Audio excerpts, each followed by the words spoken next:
یہ تمام باتیں تمہارے والد کے ذہن میں بھی آئیں گی، اور پھر دیکھو تو اس وقت حالات کتنے خراب ہیں، جنگ پھیلتی چلی جا رہی ہے، کون جانے کہ کیا ہو سکتا ہے۔ کیا یہ بہتر نہ ہوگا کہ جب تک جنگ ختم نہیں ہو جاتی اس وقت تک تم انتظار کرو، تب تک تمہاری عمر بھی زیادہ ہو جائے گی، اور جنگ کے خاتمے کے بعد بھی اگر تمہارے دلوں میں ایسی ہی محبت برقرار رہی تو ہم پھر اس اہم مسئلے پر گفتگو کریں گے۔ اور اب تم کیا کرو گے علی خان؟ تخاریہ نے پوچھا۔ میں نینو کو اغوا کر لوں گا، اسے ایران لے جاؤں گا۔ انہوں نے شیروان شیر خاندان کو انکار کر کے اچھا نہیں کیا، آخر وہ اپنے آپ کو سمجھتے کیا ہیں؟ ہمارا گھرانہ ان کے گھرانے سے زیادہ قدیم اور معزز ہے۔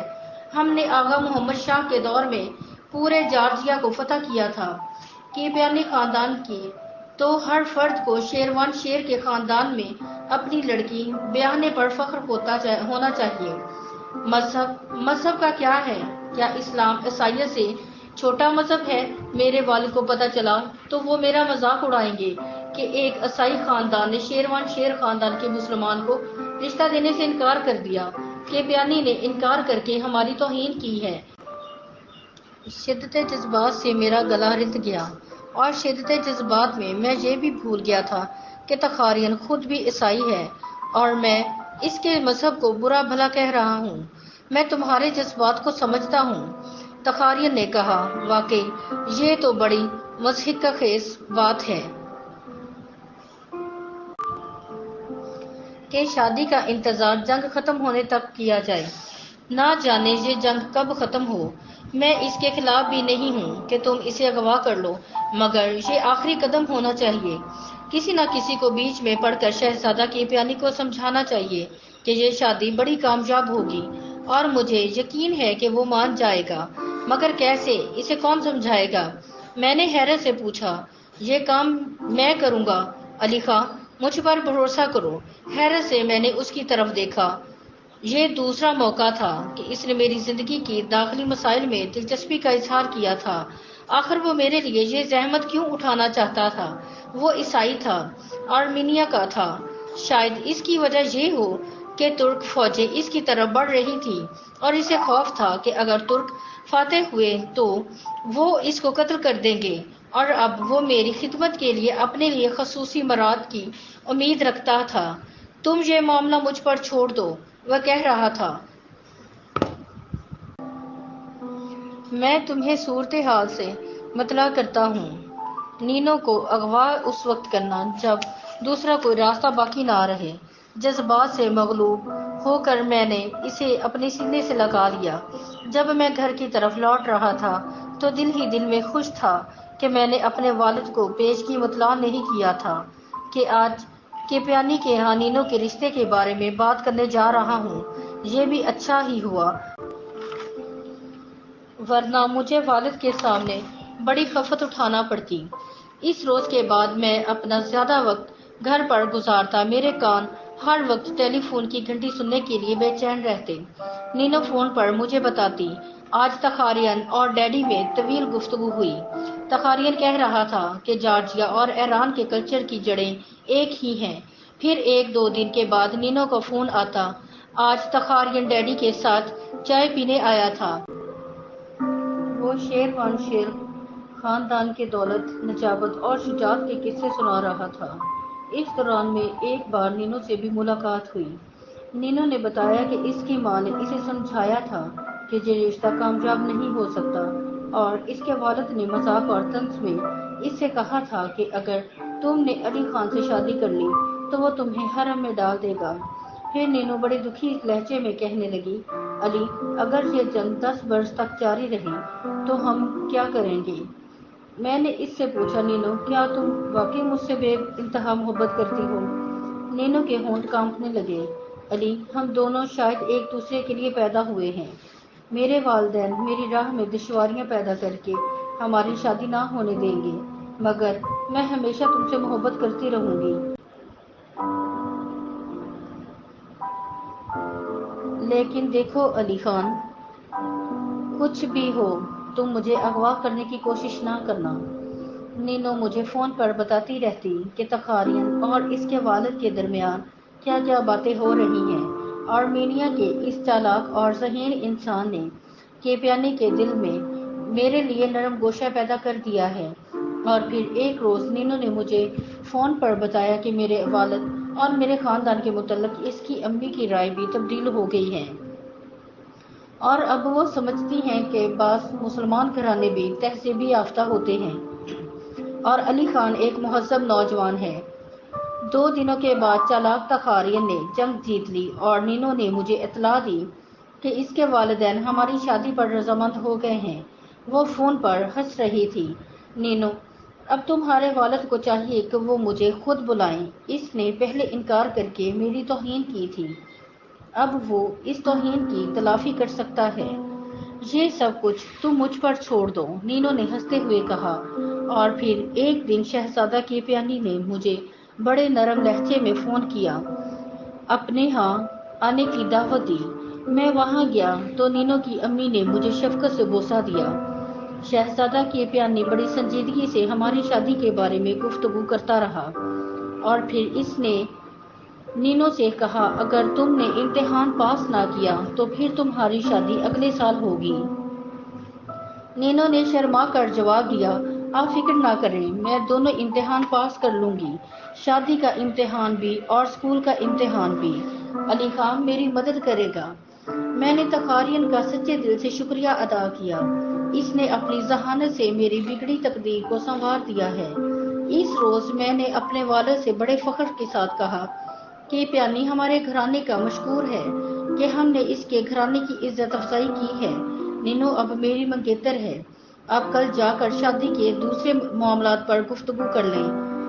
دن ہفتوں میں اور پھر مہینوں میں بدل گئے، دنیا میں بہت کچھ ہو رہا تھا، اگرچہ ہمارے شہر کی ظاہری حالت پہلے جیسی تھی۔ اب بھی اونٹوں کے کارواں صحرا سے آتے تھے، مگر اب شہر اندر سے بدل رہا تھا۔ ترک قیدی شہر میں لائے جاتے، ان کی وردیاں دریدہ ہوتی تھیں، انہیں نارگن کے جزیرے میں پہنچا دیا جاتا تھا، جہاں وہ بھوک اور ہیضے سے مر جاتے۔ جنگ جو پہلے بہت دور لڑی جا رہی تھی، اب یوں محسوس ہونے لگا جیسے ہمارے شہر تک آ پہنچی ہے۔ گاڑیاں سپاہیوں سے بھری ہوئی آتی اور گزر جاتی۔ زار نے گرانڈ ڈیوکا کو کاکیشیا کے علاقے کا نگران مقرر کر دیا تھا، اور لوگ اس سے خائف تھے کیونکہ وہ مسلمانوں کا کٹر دشمن تھا۔ الیاس بیگ اور محمد حیدر کی رجمنٹ ابھی تک شہر کے باہر پڑاؤ کیے ہوئے تھی۔ الیاس بیگ اور محمد حیدر کی رجمنٹ ابھی تک شہر کے باہر پڑاؤ کیے ہوئے تھی۔ میرے دوست اب بھی تخارین سے نفرت کرتے تھے، کیونکہ ایک تو وہ عیسائی تھا اور پھر دوسرے آرمینیا کا رہنے والا تھا، جن کے ساتھ ہماری صدیوں سے نہ بنی تھی۔ اور پھر وہ دن آیا جب نینو کے امتحان کا نتیجہ نکل آیا اور وہ پاس ہو گئی تھی۔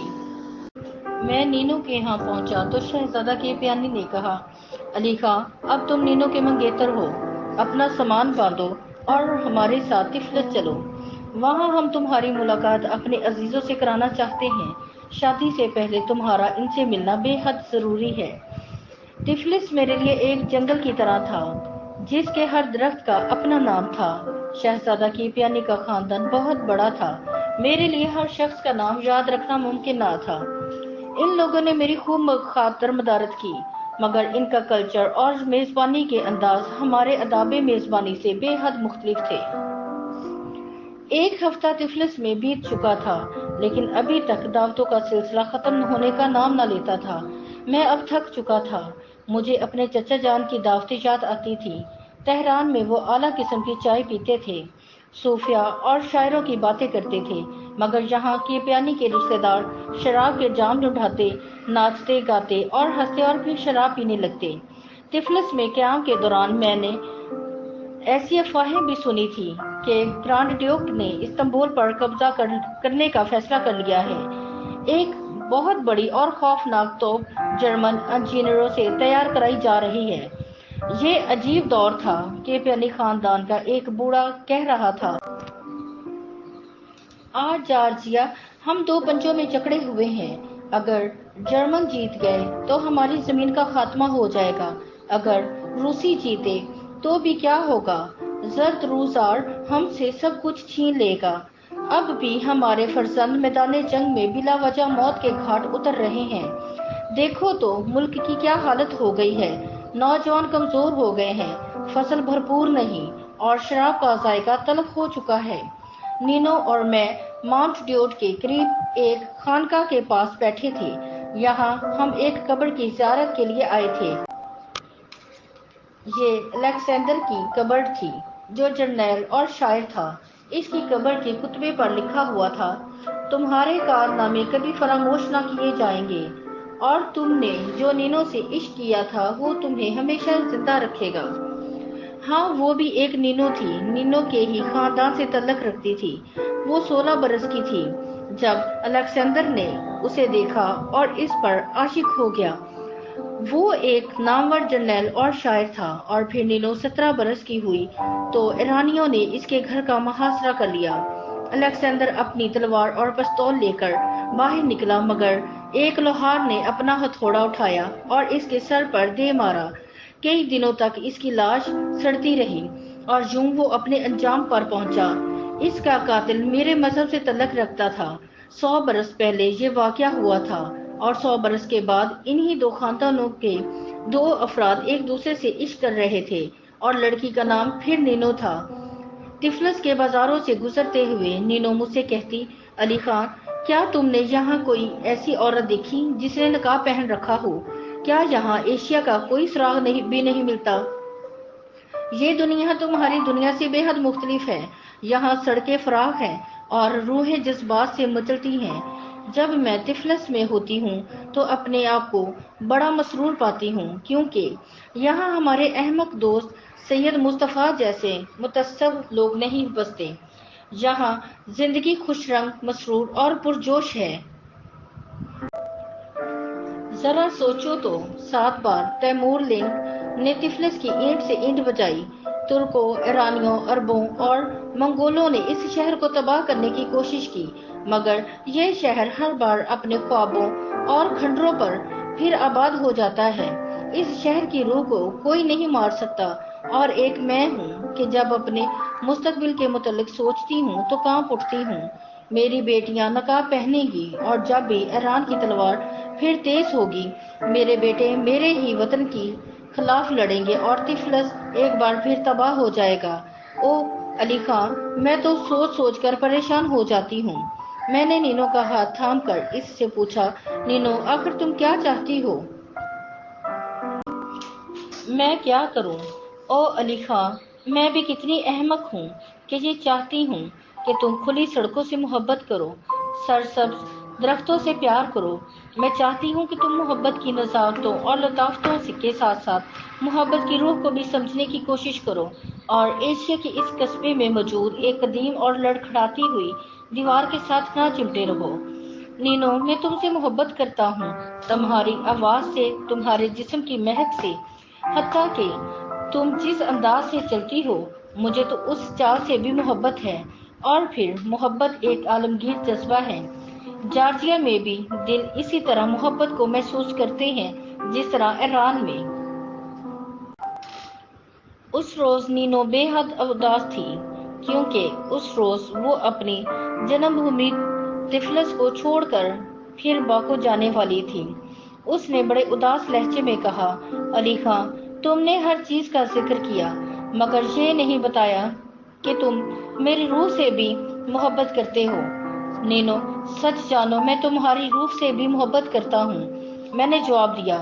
اور پھر مجھے سید مصطفیٰ کا خیال آیا، جس نے کہا تھا کہ عورت میں روح تو سرے سے ہوتی ہی نہیں، لیکن اس وقت میں اپنی الجھن کو ذہن سے نکالنا چاہتا ہوں۔ اس لیے میں نے نینو سے پوچھا، تم بھی تو بتاؤ کہ تم مجھے کیوں چاہتی ہو؟ میرا سوال سن کر وہ رونے لگی۔ ہاں، اس وقت ہم بازار سے گزر رہے تھے، مگر اس کی آنکھوں سے بڑے بڑے آنسو نکل کر اس کے رخساروں سے بہہ رہے تھے۔ علی خان، تم جیسے بھی ہو، میں تم سے محبت کرتی ہوں، تم سے، لیکن تم جس دنیا میں رہتے ہو مجھے اس سے خوف آتا ہے۔ میں کتنی احمق ہوں کہ جو کچھ چنگیز خان نے کیا، میں اس کی ذمہ دار تمہیں ٹھہرا رہی ہوں، اور اور ہر مسلمان جس نے جارجیا کے رہنے والے کسی شخص کو ہلاک کیا، میں اس سے تمہیں شریک سمجھتی ہوں۔ میں پاگل ہوں، مجھے معاف کر دو، لیکن میں کیا کروں؟ میں اس یورپ اور مغرب کا ایک معمولی سا حصہ ہوں جس سے تم نفرت کرتے ہو۔ علی خان، میں تم سے محبت کرتی ہوں، تم سے، تمہارے ماضی، تمہارے کلچر اور طرز زندگی کو ناپسندیدہ قرار دیتے ہوئے بھی میں تم سے محبت کرتی ہوں۔ یہ کہہ کر وہ ہنستے ہوئے بولی، 3 ماہ کے بعد تو ہماری شادی ہو جائے گی۔ میں حیران رہ گیا، نینو کتنی جلدی اپنے تاثرات کو بدل لیتی تھی۔ ایک ہی لمحہ میں وہ رو سکتی تھی، ہنس سکتی تھی، محبت کر سکتی تھی، نفرت کا اظہار کرتی تھی۔ میں نے اسے کہا، وہ بیکار باتیں نہ سوچا کرے، ہم بڑی شاندار زندگی بسر کریں گے، ہمارے بچے پیدا ہوں گے، وہ تمہیں یورپ کی سیر پر لے جائیں گے۔ میں تمہیں یورپ کی سیر پر لے جاؤں گا۔ تم اگر چاہو گی تو ہم باکو چھوڑ کر طفلس میں رہنا شروع کر دیں گے۔ میری ان باتوں سے نینو کی اداسی کسی حد تک دور ہوئی، لیکن یہ ایک حقیقت ہے کہ ہم دونوں ایک دوسرے کے ساتھ بے پناہ محبت کرنے کے باوجود یہ محسوس کرتے تھے کہ اس قربت میں بھی ایک نامعلوم سی دوری موجود ہے۔ اس کی وجہ کیا تھی میں نہیں جانتا۔ ممکن ہے ابھی واقعی مجھ کو یہ علم ہی نہ ہو کہ محبت کیا ہوتی ہے۔ ہم باکو واپس آ جاتے ہیں۔ گرانڈ ڈیوڈ کی فوج کے بارے میں یہ خبر آ رہی تھی کہ وہ کردی پہاڑ علاقے تک پہنچی ہے، اور دوسری طرف وہ تہران اور تبریز تک پہنچ چکے ہیں۔ گرانڈ ڈیوک نے اعلان کیا تھا کہ جب تک مسجد ابا صوفیہ پر بازنطینی صلیب کو گاڑ نہ لوں گا، چین سے نہ بیٹھوں گا۔ ہلالی پرچم والے ملکوں کی حالت اس وقت بڑی نازک تھی۔ میرے والد کو ان دنوں چپ لگ گئی تھی۔ کبھی کبھار وہ قالینوں پر نقشے پھیلا کر گھنٹوں گہری سوچوں میں گم رہتے۔ ادھر میں تھا کہ شہر کے جوہریوں اور بازاروں کے ہاں چکر لگا رہا تھا۔ میں ہر روز نینو کے لیے تحفے خریدتا تھا۔ جب میں نینو کو دیکھتا تو گرانڈ ڈیوک اور اس کے مذموم عزائم اور جنگ کی خبریں سب میرے ذہن سے محو ہو جاتے۔ ایک روز میرے والد نے کہا، آج رات گھر پر ٹھہرنا، کچھ مہمان آنے والے ہیں اور بعض اہم امور پر تبادلہ خیال ہوگا۔ میں نے اس رات